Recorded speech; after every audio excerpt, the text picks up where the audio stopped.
Assalamualaikum warahmatullahi wabarakatuh. Salam jumpa, salam sejahtera untuk Anda semua. Salam persaudaraan dari kami, Ara9 Channel. Sahabat-sahabatku, kembali saya menemui Anda. Dan untuk kali ini, Alhamdulillah akhirnya terjawab sudah dari apa yang dimaksud oleh Ki Haji Fakhrur Razi, yang akrab disapa Gus Fakhrur. Beliau seorang dokter, kabarnya juga seorang dosen, dan yang saya tahu beliau adalah salah satu ketua di Pengurus Besar Nahdlatul Ulama dalam periode saat ini di bawah kepemimpinan Ki Haji Yahya Khalil Stakuf. Beliau memberikan jawaban apa yang dimaksud dengan 12 abad itu. Jawaban beliau pertama disampaikan di salah satu grup WhatsApp ya. Terjadi dialog walaupun tidak banyak karena saya kebetulan sedang agak kredit waktunya. Dan yang kedua, ini memungkinkan adalah tulisan Gus Fakhrur sendiri di kolom komentar Ara9.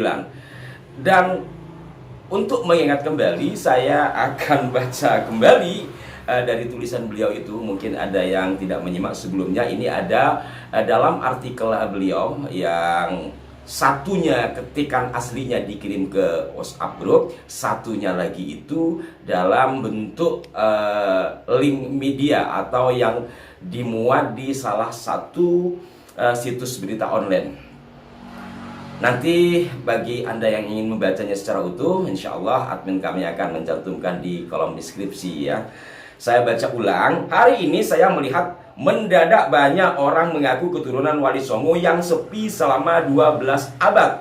Tidak pernah dicatat dalam kitab di setiap zamannya. Juga tidak ada lembaga nasab Wali Songo yang mencatat secara faktual warganya. Kok tiba-tiba sekarang banyak orang kampung mendadak ngakunya keturunan Wali Songo dan otomatis keturunan Nabi Muhammad SAW dan seterusnya. Silakan Anda baca. Ini kalimatnya nyebut-nyebut orang kampung. Enggak apa-apa lah, saya juga orang kampung, Kiai. Kalimat ini saya yakin Anda juga yang tidak menemani Gus Fakhrur nulis akan bingung maksudnya apa dan hitopnya kemana kalau bahasa pesantrennya. Ternyata juga salah satu terah dari Wali Songo yang menyimpan banyak manuskrip Sunan Ampel terutama ya, itu juga bingung dengan apa yang disampaikan Gus Fakhrur ini terkait dengan 12 abad ya. Ini beliau Kiai Hanan ya, saya melihat di kanal YouTube beliau channel. Saya akan perdengarkan kepada Anda kebingungan dari Kiai Hanan. Motor tak langkong Kiai, abdina nyambut video nama jenengan.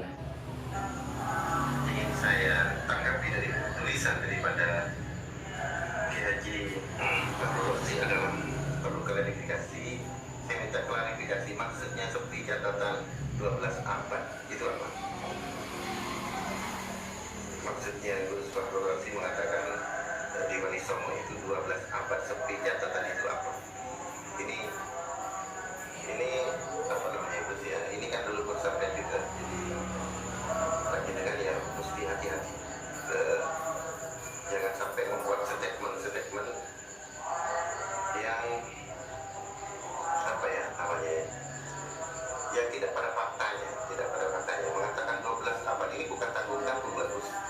Ini lama ya, 12 abad tidak ada catatan itu, sepi dari catatan itu sangat-sangat lama.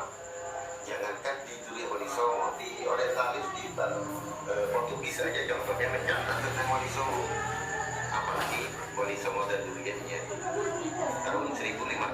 Silakan Anda nanti bisa mencari langsung video lengkap dari Kiai Hanan Madura. Saya belum kenal sama beliau dan juga belum sowan. Mudah-mudahan ada waktu bisa sowan karena masih sama-sama di Kabupaten Bangkalan ya, di A Channel.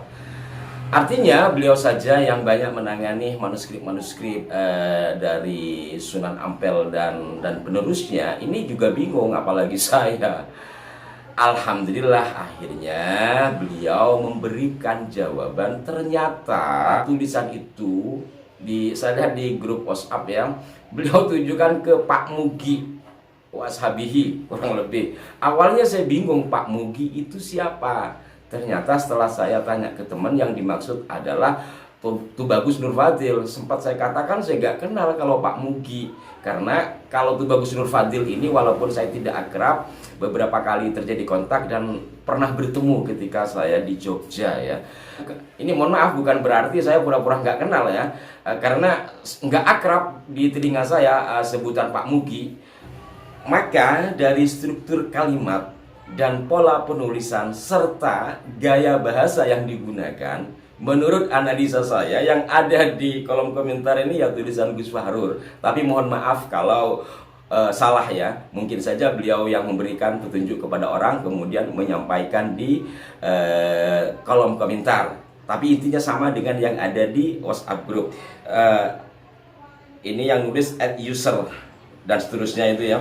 Meluruskan yang dimaksud oleh Dr. Ki Haji Fakhrul Razi bukan menolak keberadaan Wali Songo. Beliau juga keturunan Bujuk Toket Batu Ampar Madura. Tapi beliau menganalogikan jika nasab harus memakai teori Pak Imad, yakni harus ada dicatat dalam kitab zamannya, maka buktikan sendiri nasab Pak Mugi yang mengaku keturunan Wali Songo, jalur keturunan Musa Al-Kazim di abad kedua. Sepi catatan 12 abad, tidak ada bukti bukunya. Maksudnya ditujukan kepada Pak Mugi, DKK dan kawan-kawan yang mengaku tanpa bukti. Terima kasih.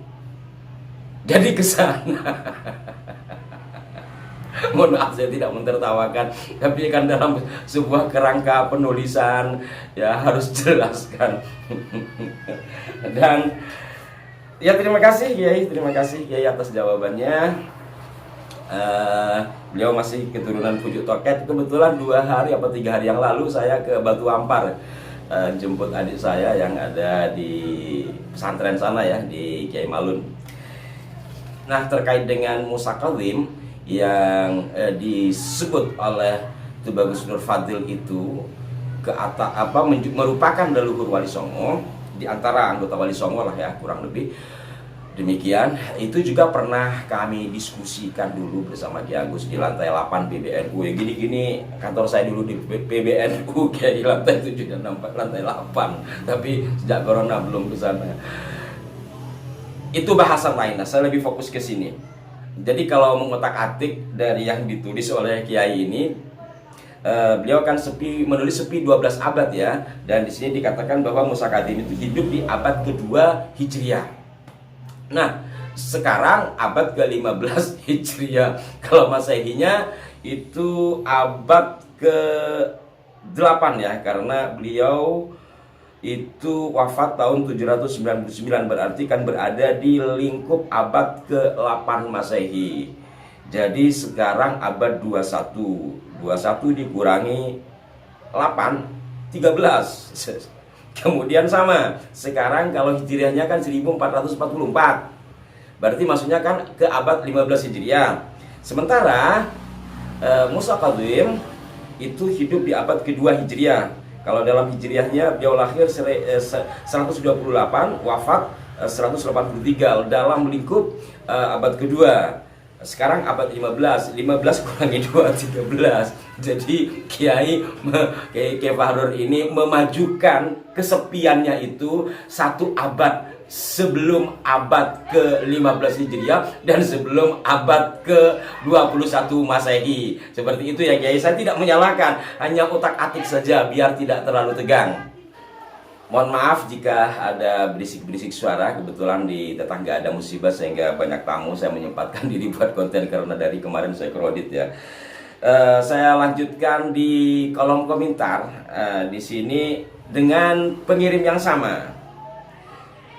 Dr. Ki Haji Fakhrul Razi adalah mantan ketua Himpunan Alumni Lirboyo Jawa Timur. Selain ketua BBNU bidang keagamaan, wakil sekjen DPP MUI bidang fatwa, pakar Basul Masail sejak di Lirboyo. Jadi ini menunjukkan bahwa beliau ini kan orang hebat gitu ya, orang hebat. Selain doktor, kiai, juga alumni pesantren Lirboyo, kemudian ketua PBNU, wakil sekjen DPP MUI bidang fatwa, kemudian pakar Basul Masail. Maka edisi kali ini saya masailkan. Mohon maaf tanpa mau merendahkan, ini lebih kepada mengurai sesuatu yang sudah terpublish dan sebagian orang tidak mengerti termasuk ke saya. Jadi sekali lagi sahabat-sahabatku sekalian, yang dimaksud oleh Gus Fahrur 12 abad itu itu tujuannya adalah kepada pendapat Tubagus Nur Fadil yang menyambungkan Wali Songo ke atasnya itu ke Musa Kadzim di abad kedua Hijriyah. Dan hal ini juga saya bersama sejumlah kawan-kawan yang senang baca dulu pernah mendiskusikan hal ini ketika kami masih sama-sama di Les Bumi di lantai 8 ya. Tapi masalah keabsahannya seperti apa silahkan ditelisik bersama, karena saya juga ada kawan di Cirebon yang memiliki manuskrip terkait dengan silsilah tersebut. Mungkin pada lain waktu nanti saya akan coba kompilasi beberapa pandangan terkait hal ini ya. Untuk sekarang ini lebih fokusnya kepada Yai Fahrur, saya lagi demen sama beliau ini, lagi spiral ya.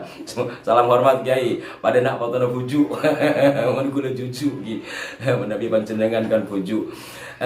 Intinya ke sana, jangan dibuat tegang, jangan juga terlalu ngegas lah, walaupun saya juga beberapa kali keliru ngegas. Intinya ke sana, mudah-mudahan Tubagus Mugi Nur Fadil atau Pak Mugi menyimak tayangan saya ini dan memberikan penyampaian. Kalau kaitannya dengan manuskrip itu saya belum lihat fisiknya, tapi saya dikirimi gambarnya oleh salah seorang kawan yang pernah menelaah itu. Jadi memang benar sambungannya ke sana, dan tinggal keabsahannya secara laboratorium, termasuk jenis kertas, pola penulisan kan begitu ya, bentuk tulisan itu juga kan memperlihatkan angka tahun pembuatan. Kalau ini ternyata valid dari sisi ilmiah lah, baik yang sifatnya laboratoris terkait dengan materialnya, maka bisa diterima apa yang disampaikan oleh Tubagus Nur Fadil. Dan nampaknya juga kalau saya mengelaborasi dengan pendapat jajaran pengurus Naat Nakaba Ansab Aulia Tis'ah, itu sama yang pernah saya tayangkan, dan satu diantaranya disampaikan oleh Kiai Zabidi di Banten 1 tahun yang lalu, sekarang sudah 24. Silahkan Anda nanti melihat, dan mudah-mudahan Gus Fahrur juga bersedia untuk melihat hal itu, sehingga tidak menjadikan Pak Mugi ini sebagai objek satu-satunya gitu. Karena apa yang saya ingin capai dari semua ini adalah keilmuan, bukan yang ngapunten.